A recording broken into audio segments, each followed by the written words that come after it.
पढ़ो अपने रब के नाम से जिसने पैदा किया। ये कहानी है मोहम्मद सल्लल्लाहु अलैहि वसल्लम की। रोम के बादशाह हिराक्लिस के महल में अरब से एक कासिद आया। उसके हाथ में एक खत था। ये खत मक्का के एक शख्स मोहम्मद सल्लल्लाहु अलैहि वसल्लम की तरफ से था। जब हिराक्लिस ने वो खत पढ़ा तो उसने कहा, ये वही इंसान है जिसका जिक्र हमारी पुरानी किताबों में मौजूद है।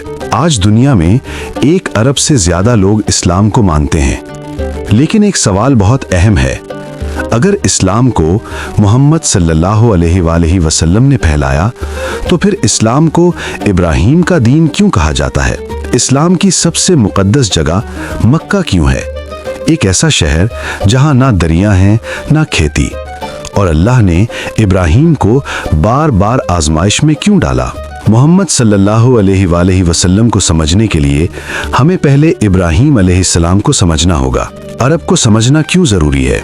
इस्लाम को समझने के लिए हमें अरब को समझना होगा। मोहम्मद सल्लल्लाहु अलैहि वसल्लम मक्का में क्यों पैदा हुए? अरब लोग कौन थे और अल्लाह ने इसी सरजमीन को क्यों चुना?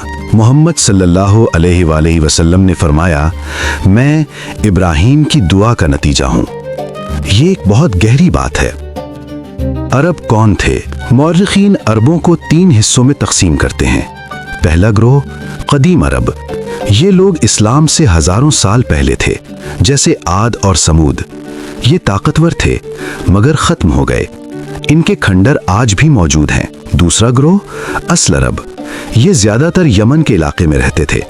इन्होंने अरबी जबान को महफूज रखा और मजबूत कबाइल बनाए। तीसरा ग्रोह अरब बनने वाले लोग।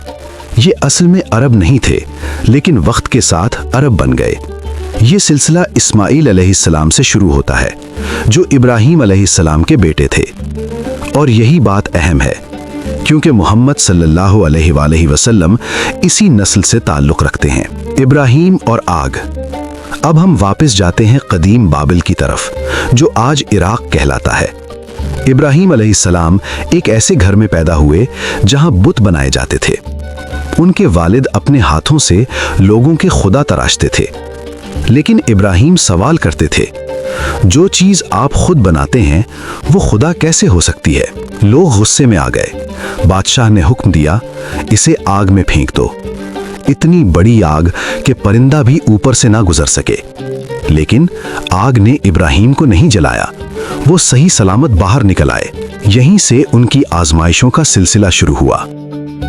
इंतजार और सब्र। इब्राहीम अलैहिस्सलाम ने अपना वतन छोड़ दिया। वो मुख्तलिफ मुल्कों से गुजरे। साल गुजर गए, दहाइयां गुजर गईं। उनके यहाँ कोई औलाद ना हुई, लेकिन उन्होंने कभी उम्मीद नहीं छोड़ी। वो मानते थे कि अल्लाह से मायूस होना गुमराही है।